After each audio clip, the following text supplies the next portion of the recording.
오늘은 지장경의 가르침을 함께 공부하겠습니다. 지장경은 정식 명칭이 지장보살본원경입니다. 지장보살의 큰 원력과 자비를 담은 경전으로 대승불교에서 사후세계와 중생구제를 가장 상세하게 다룹니다. 지장경이 우리에게 전하는 메시지는 무엇일까요? 죽음 이후의 세계에 대한 가르침과 함께 지금 이 순간을 어떻게 살아야 하는지 알려줍니다. 돌아가신 분들을 위해 무엇을 할 수 있는지도 보여주면서 효를 실천하는 구체적인 방법을 가르쳐 줍니다. 지장보살은 어떤 분일까요? 이름 자체에 깊은 의미가 담겨 있습니다. 지장은 땅 속 깊이 숨겨진 보배라는 뜻으로 마치 땅 속에 수많은 보물이 묻혀 있듯이 지장보살의 마음 속에는 한량없는 공덕과 지혜 그리고 자비가 가득합니다. 중생을 구제할 수 있는 무한한 힘을 지닌 분입니다. 특히 가장 고통받는 중생들, 지옥에 떨어진 이들을 구원하시는 보살이죠. 아무도 돌보지 않는 곳, 가장 어두운 곳까지 찾아가시는 분입니다. 지장보살의 가장 큰 특징은 그분의 대서원에 있습니다. 부처님께서 도리천에서 어머니를 위해 법을 설하실 때 지장보살을 부르셔서 미래의 중생들을 부탁하셨습니다. 그 자리에서 지장보살은 큰 서원을 세웠습니다. 지옥이 텅 비지 않으면 결코 성불하지 않겠습니다. 이것은 역사상 가장 위대한 서원 중 하나입니다. 보통 보살들은 모든 중생을 구제한 후에 부처가 되겠다고 서원하지만 지장보살은 특별히 지옥 중생을 강조했습니다. 가장 고통받는 존재, 가장 구제하기 어려운 존재를 먼저 구하겠다는 원력입니다. 이것이 얼마나 큰 자비심인지 생각해 봅시다. 지옥 중생은 죄업이 무거워 구제하기 매우 어렵습니다. 게다가 지옥은 끝없이 넓어서 중생이 항상 새로 들어옵니다. 사실상 영원히 끝나지 않을 수도 있는 일을 서원하신 것입니다. 그럼에도 지장보살은 포기하지 않으십니다. 한 중생이라도 남아 고통받는다면 자신은 부처가 되지 않겠다고 하셨습니다. 이것이 바로 무한한 자비와 책임감의 표현입니다. 지장보살의 모습은 어떠할까요? 보통 스님의 모습으로 나타나십니다. 삭발한 머리에 가사를 입고 계시며 한 손에는 석장이라는 지팡이를, 다른 손에는 여의주를 들고 계십니다. 석장은 지옥의 문을 여는 도구이자 중생을 일깨우는 도구입니다. 여의주는 중생의 소원을 들어주는 보배로 어둠을 밝히는 빛이기도 합니다. 이 두 가지가 지장보살의 구제 활동을 상징합니다. 지장보살 옆에는 도명존자와 무독귀왕이 함께합니다. 도명존자는 지장보살의 제자로 함께 중생을 구제하고, 무독귀왕은 원래 악귀였으나 지장보살의 교화로 선신이 되어 보살을 돕습니다. 이것은 무엇을 의미할까요? 아무리 악한 존재라도 교화될 수 있다는 희망의 메시지입니다. 무독귀왕처럼 과거에 악을 행했어도 지금부터 선을 행하면 구원받을 수 있습니다. 지장경에는 지장보살의 전생 이야기가 나옵니다. 아득히 먼 과거에 한 바라문 여인이 있었습니다. 그녀의 어머니는 삿된 견해를 가지고 살았고 부처님을 믿지 않으며 삼보를 비방하고 악업을 많이 지었습니다. 어머니가 돌아가시자 딸은 너무 걱정이 되었습니다. 어머니가 지은 악업 때문에 지옥에 떨어졌을 거라 생각했기 때문입니다. 무엇을 해야 어머니를 구할 수 있을까 고민했습니다. 딸은 가고녀래라는 부처님께 간절히 기도했습니다. 재물을 모아 공양을 올리고 어머니의 명복을 빌었습니다. 부처님께서는 딸의 지극한 효심에 감동하셨습니다. 부처님께서 말씀하시기를 집으로 돌아가 부처님 명호를 부르며 명상하라고 하셨습니다. 딸은 집으로 돌아가 부처님을 생각하며 마음을 모았습니다. 그러자 신통력으로 지옥을 직접 보게 되었습니다. 지옥은 상상을 초월하는 고통의 장소였습니다. 불구덩이와 칼산, 얼음 지옥이 끝없이 펼쳐져 있었습니다.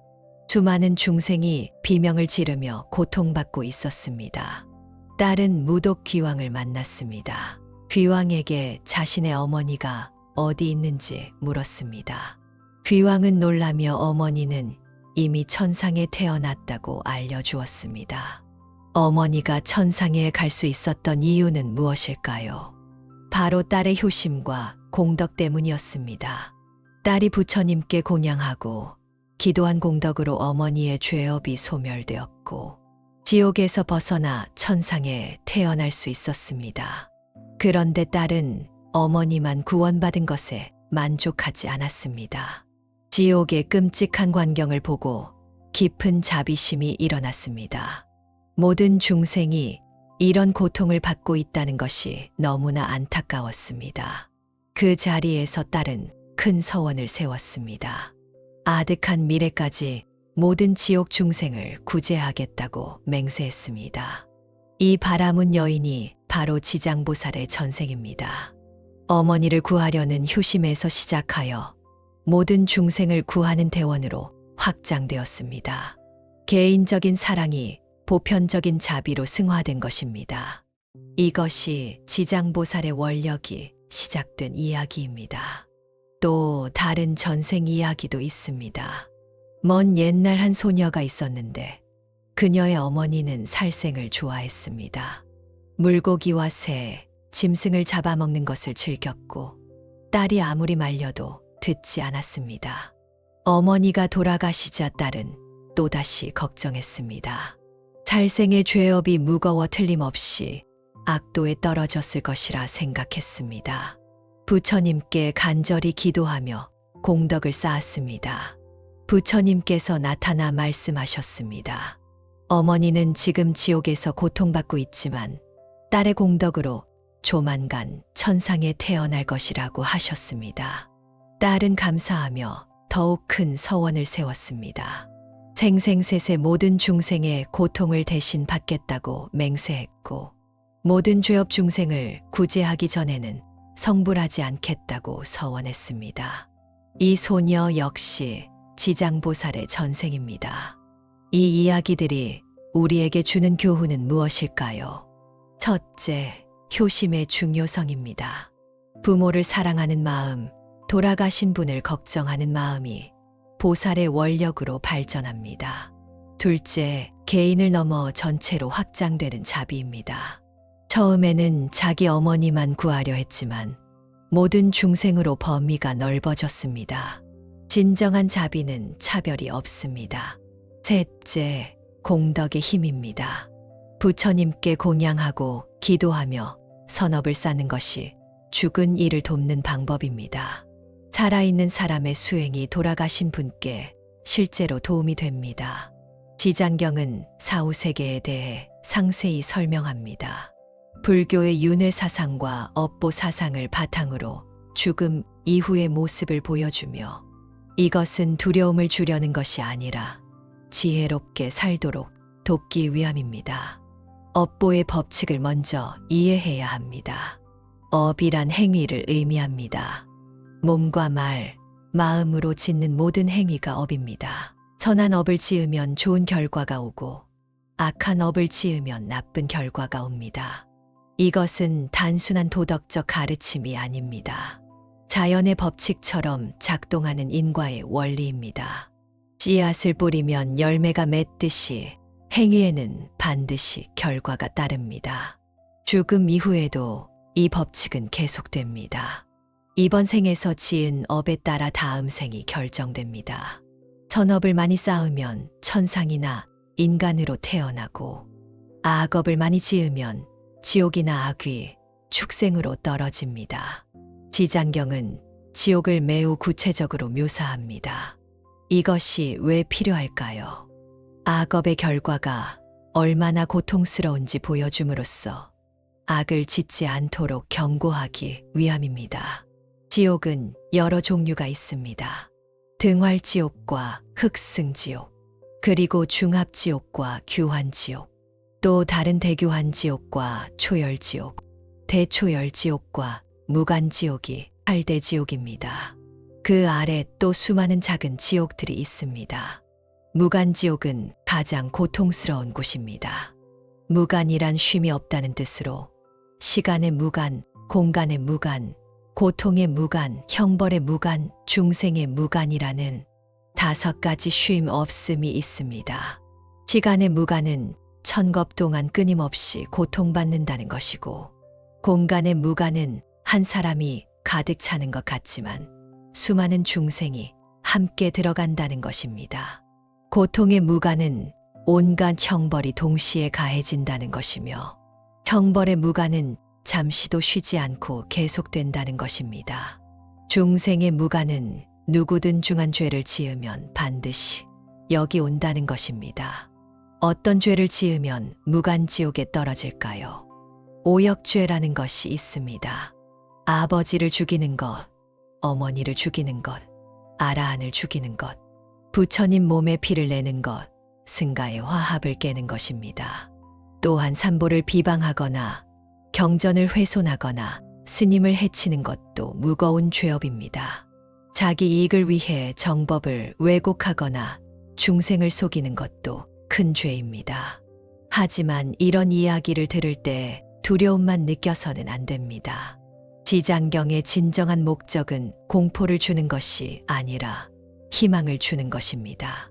아무리 무거운 죄업이라도 참회하고 선업을 쌓으면 구원받을 수 있다고 가르칩니다. 지장보살이 바로 그 구원의 손길입니다.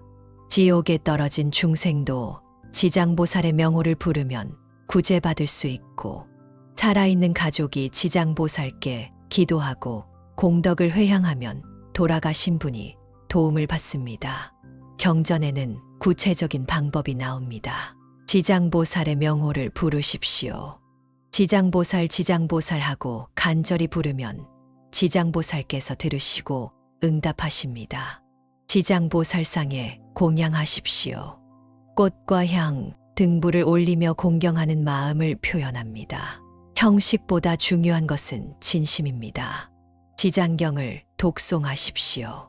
경전을 읽고 그 뜻을 새기는 것만으로도 큰 공덕이 되며, 돌아가신 분을 위해 독송하면 그분께 공덕이 전달됩니다.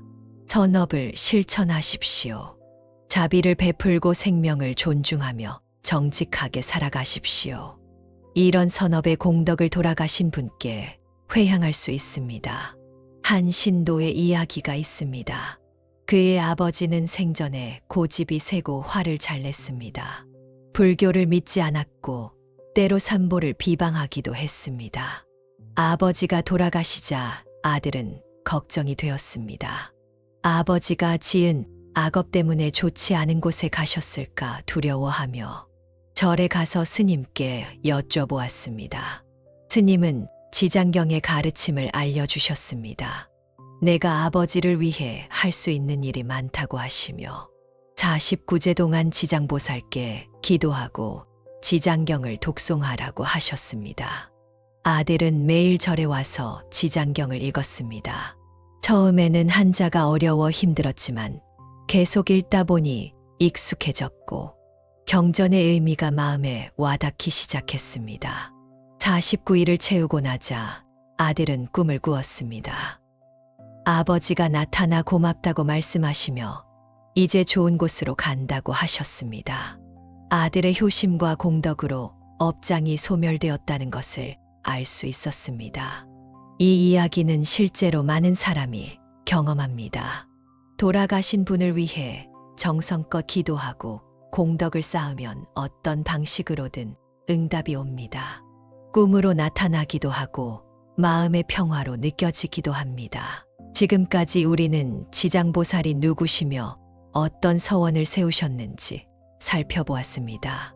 업보의 법칙과 사후세계에 대한 가르침도 배웠습니다.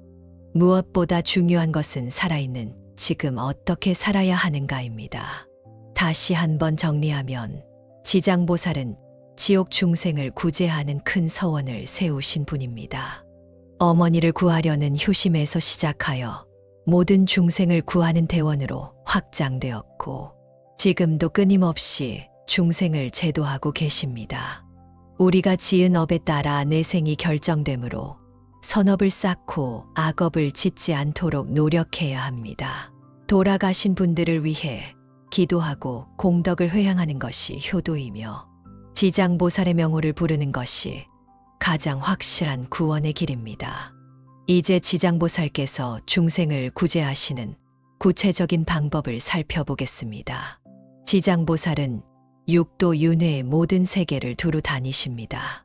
지옥, 아귀, 축생, 아수라, 인간, 천상이라는 6가지 세계 모두에서 중생을 제도하십니다. 육도란 무엇일까요? 중생이 업에 따라 윤회하는 6가지 세계를 말합니다. 지옥은 극심한 고통의 세계이고 아귀는 굶주림의 세계입니다. 축생은 동물의 세계, 아수라는 분노의 세계입니다. 인간은 고락이 섞인 세계이고 천상은 즐거움의 세계입니다. 지장보살은 이 모든 곳을 다니시면서 중생의 근기에 맞춰 가르침을 주십니다. 지옥에서는 고통받는 중생을 위로하시고 아귀도에서는 굶주린 중생에게 음식을 베푸십니다. 축생도에서는 어리석은 중생을 깨우치시고 아수라도에서는 화난 중생을 진정시키십니다. 인간 세계에서는 수행의 길을 알려주시며 천상에서도 방일하지 않도록 가르치십니다. 지장보살의 현신은 다양합니다. 경전에서 말씀하시기를 지장보살은 중생을 제도하기 위해 여러 모습으로 나타나신다고 합니다. 부처의 모습, 보살의 모습, 성문이나 연각의 모습으로도 나타나시고 때로는 국왕이나 대신, 장자의 모습으로도 나타나십니다. 심지어 지옥의 간수나 염라대왕의 모습으로도 나타나십니다. 중생이 그 모습을 통해 교화될 수 있다면 어떤 모습이든 취하시는데 이것을 천변만화의 현신이라고 합니다. 한 이야기가 있습니다. 어떤 악인이 죽어서 지옥에 떨어졌습니다. 그는 평생 나쁜 일만 했던 사람이었습니다. 지옥에서 끔찍한 고통을 받으며 비명을 질렀습니다. 그때 지옥의 간수가 다가왔습니다. 무서운 모습으로 채찍을 들고 있었고 악인은 더욱 두려워 떨었습니다. 하지만 간수가 말하기를 너는 왜 부처님을 생각하지 않느냐고 물었습니다. 악인은 놀랐습니다. 지옥의 간수가 어떻게 부처님 말씀을 하는가 의아했습니다. 간수는 말했습니다. 아무리 큰 죄를 지어도 참회하면 용서받을 수 있다고 했습니다. 그 순간 악인은 깨달았습니다. 지금 자신에게 말하는 이가 지장보살임을 알았습니다. 지옥의 간수 모습으로 나타나 자신을 구제하러 오신 것이었습니다. 악인은 땅에 엎드려 참회했습니다. 지금까지 지은 모든 죄를 뉘우치며 다시는 악을 짓지 않겠다고 맹세했습니다. 그 진심이 통하여 지옥에서 벗어날 수 있었습니다. 이 이야기가 주는 교훈은 무엇일까요? 지장보살은 어떤 모습으로든 중생을 구하러 오신다는 것입니다. 우리가 알아보지 못해도 항상 곁에서 도우시며 때로는 시련처럼 보이는 것도 사실은 가르침일 수 있습니다. 중음신에 대한 가르침도 중요합니다. 중음신이란 죽음과 다음 생 사이에 중간 단계에 있는 영적인 몸입니다. 보통 49일 동안 이 상태에 머물면서 다음 생을 받을 곳을 찾아다닙니다. 이 시기가 매우 중요합니다. 아직 다음 생이 확정되지 않았기 때문에 살아있는 사람들의 도움으로 좋은 곳으로 갈 수 있습니다. 그래서 49제를 지내는 것입니다. 49제는 7마다 한 번씩 총 7번 지내는 법회입니다. 초제, 2제, 3제, 4제, 5제, 6제, 7제로 이어집니다. 각 제마다 지장보살께 기도하고 경전을 독송하며 공양을 올립니다. 왜 7일마다 할까요? 중음신은 7일마다 한 번씩 작은 죽음을 경험한다고 합니다. 그때마다 살아있는 사람의 공덕이 큰 도움이 되기 때문에 7일마다 제를 지내는 것이 효과적입니다. 49일이 지나면 대부분 다음 생을 받게 됩니다. 하지만 업이 특별히 무거운 경우 100일째나 소상, 대상까지 이어갑니다. 3년까지도 기도할 수 있는데 효심에는 끝이 없습니다. 지장경은 구체적인 공덕을 말합니다. 지장보살의 명호를 한 번 부르면 어떤 복이 오는지, 지장보살상에 한 번 절하면 어떤 공덕이 쌓이는지 상세히 설명합니다. 경전에서 말씀하시기를 지장보살의 명호를 한 번만 듣고 한 번만 불러도 사막도에 떨어지지 않는다고 합니다. 하물며 자주 부르고 귀의하면 그 공덕이 헤아릴 수 없습니다. 지장보살상을 만들어 공양하면 더욱 큰 복을 받습니다. 항상 좋은 일이 생기고 재난을 면하며 죽은 후에는 천상에 태어난다고 합니다. 지장경을 독송하는 공덕도 대단합니다. 한 번 읽으면 무량한 공덕을 얻고 28가지 이익을 받는다고 경전은 말합니다. 28가지 이익이 무엇일까요? 천룡이 옹호하고 선과가 날로 늘어나며 승상의 인연을 만나고 보리심을 내게 됩니다. 의식이 풍족하고 질병이 없어지며 수재화재를 면하고 도난을 당하지 않습니다. 사람들이 공경하고 귀신이 돕는다고 합니다. 여자가 남자로 태어나고 왕녀나 대신의 딸로 태어나며 단정한 모습으로 태어나고 자주 천상에 태어나며 제왕이 되기도 하고 숙명통을 얻습니다. 구하는 것을 모두 이루고 권속이 즐거우며 횡액이 소멸하고 악도를 영원히 떠나며 편안히 왕생하고 신선의 몸을 얻으며 여러 성인을 만나고 해탈을 증득하는 등 이런 이익들이 있다고 합니다. 하지만 이런 이익에만 집착해서는 안 됩니다. 복을 구하기 위해 수행하는 것이 아니라 진심으로 중생을 이롭게 하려는 마음이 중요합니다. 복은 저절로 따라오는 결과일 뿐입니다. 지장보살을 믿는 마음이 가장 중요합니다. 경전에서는 신심을 강조하는데 의심하지 않고 믿는 마음이 필요합니다. 반신반의하면 효과가 적고 확신을 가지면 감흥이 빠릅니다. 한 여인의 이야기가 있습니다. 그녀는 오랜 세월 아이를 갖지 못해 괴로워했습니다. 여러 방법을 시도했지만 모두 실패했습니다. 어느 날 절에서 지장보살의 영험함을 듣게 되었습니다. 지장보살께 간절히 기도하면 소원을 이룬다는 말을 들었고 그날부터 매일 절에 와서 기도하기 시작했습니다. 100일을 목표로 정하고 하루도 빠짐없이 기도했습니다. 비가 오나 눈이 오나 절에 와서 108배를 올리고 지장경을 읽었습니다. 지극한 정성으로 지장보살께 귀의했습니다. 100일이 되기 전에 꿈을 꾸었습니다. 지장보살께서 나타나 아기를 안겨주시는 꿈이었고 얼마 후 임신 사실을 알게 되었습니다. 10달 후 건강한 아들을 낳았고 아이는 태어날 때부터 순하고 착했습니다. 여인은 지장보살의 은혜에 감사하며 평생 불공을 드렸고 아들에게도 지장경의 가르침을 전했습니다. 이런 이야기는 실제로 많습니다. 지장보살께 간절히 기도하면 소원이 이루어지는 경우가 많은데 다만 욕심으로 구하는 것이 아니라 바른 마음으로 구해야 합니다. 지장경은 효 사상을 매우 강조합니다.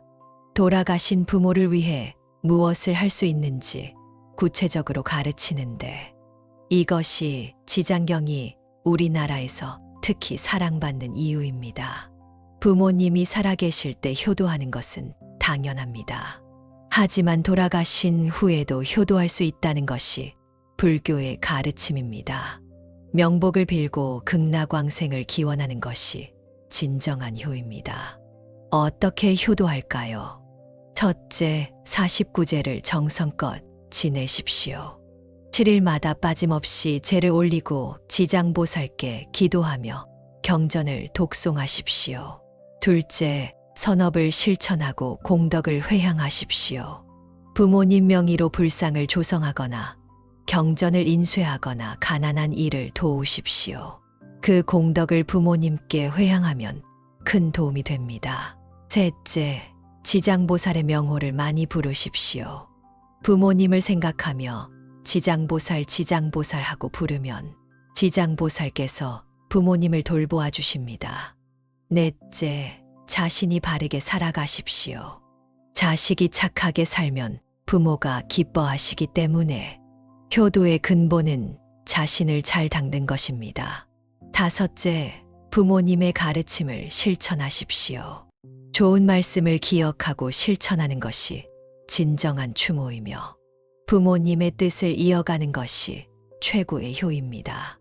현대적 관점에서 지장경을 어떻게 이해해야 할까요? 지옥이란 반드시 사후에만 있는 것이 아닙니다. 지금 이 순간에도 지옥 같은 고통을 겪는 사람들이 있습니다. 탐욕과 분노, 어리석음이 만드는 고통이 바로 지옥입니다. 중독에 빠진 사람은 지금 지옥을 경험합니다. 증오에 사로잡힌 사람도 지옥에 있고 절망 속에 있는 사람도 지옥을 살아갑니다. 지장보살의 구제는 사후만이 아닙니다. 지금 여기서 고통받는 사람을 돕는 것도 지장보살의 일입니다. 우리가 다른 사람의 고통을 덜어주는 것이 지장보살의 정신을 실천하는 것입니다. 가난한 사람을 돕고 외로운 사람을 위로하며 아픈 사람을 간호하고 절망한 사람에게 희망을 주는 것. 이 모든 것이 지장보살의 원력을 이어가는 일입니다. 지장보살의 서원을 비유로 생각해 봅시다. 마치 등불을 켜는 사람과 같습니다. 어둠 속에서 한 사람이 등불을 켜면 주변이 밝아지고 그 빛으로 다른 사람도 길을 찾을 수 있습니다. 지장보살은 지옥이라는 가장 어두운 곳에 등불을 켜시는 분입니다. 자신의 깨달음으로 중생의 길을 밝히십니다. 우리도 작은 등불이라도 켜서 누군가의 어둠을 밝혀야 합니다. 또 다른 비유로 생각해 봅시다. 지장보살은 목마른 사람에게 물을 주는 우물과 같습니다. 우물은 자신을 비우고 있지만 그 비움으로 많은 사람이 목마름을 해소합니다. 진정한 베풀음은 자신을 낮추는 것에서 시작됩니다. 지장보살은 스스로를 낮추어 중생을 높이십니다. 성부를 미루고 중생을 먼저 구하시는데 이것이 보살의 자비이고 대승의 정신입니다. 우리 일상에서 이것을 어떻게 실천할까요? 어려운 일이 아닙니다. 작은 것부터 시작하면 됩니다. 길에서 쓰레기를 보면 주워서 버리십시오. 작은 행동이지만 환경을 깨끗하게 만듭니다. 이것도 지장보살의 정신입니다. 화난 사람을 만나면 이해하려 노력하십시오. 맞서 싸우지 말고 그 사람의 아픔을 헤아립니다. 분노 뒤에 숨은 고통을 보는 것이 자비입니다. 외로운 사람에게 말을 걸어주십시오.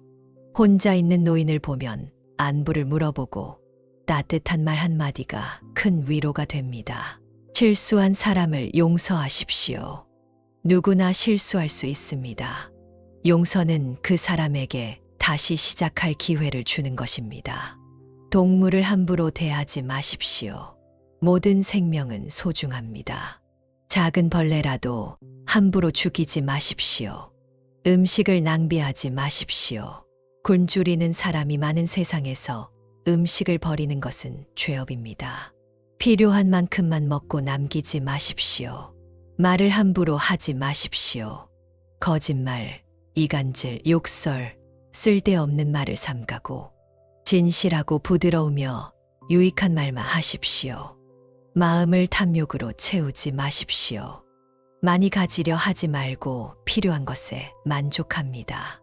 비우는 것이 채우는 것보다 지혜롭습니다. 이런 작은 실천들이 모이면 큰 변화가 됩니다. 한 사람의 작은 선행이 다른 사람에게 영향을 주고 그것이 또 다른 사람에게 퍼져나가 세상을 바꿉니다. 지장보살의 지옥이 텅 빌 때까지 성불하지 않겠다는 서원은 현대 사회에 큰 의미를 줍니다.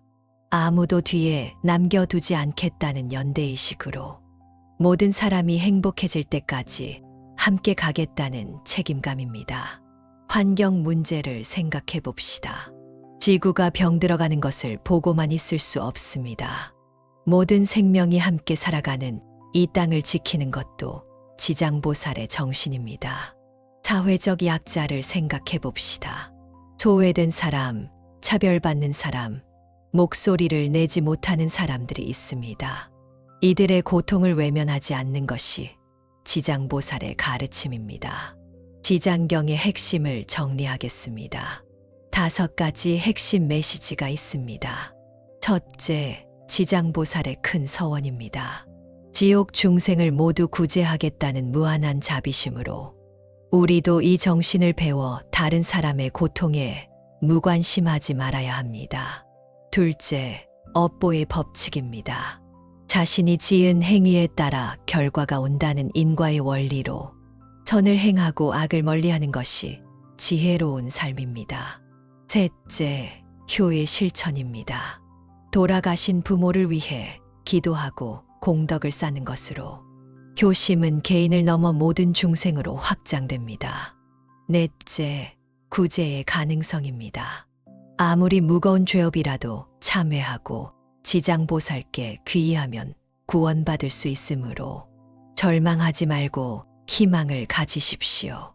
다섯째, 현재의 실천입니다. 사후세계를 걱정하기 전에 지금 바르게 사는 것이 중요하며 지금 이 순간 자비를 실천하십시오. 지장경을 어떻게 수행할까요? 구체적인 수행 방법을 알려드리겠습니다. 첫째, 매일 지장보살 명호를 염송하십시오. 아침 저녁으로 지장보살 지장보살 하고 부르며 적어도 108번씩 염송하면 좋습니다. 둘째, 가능하면 지장경을 독송하십시오.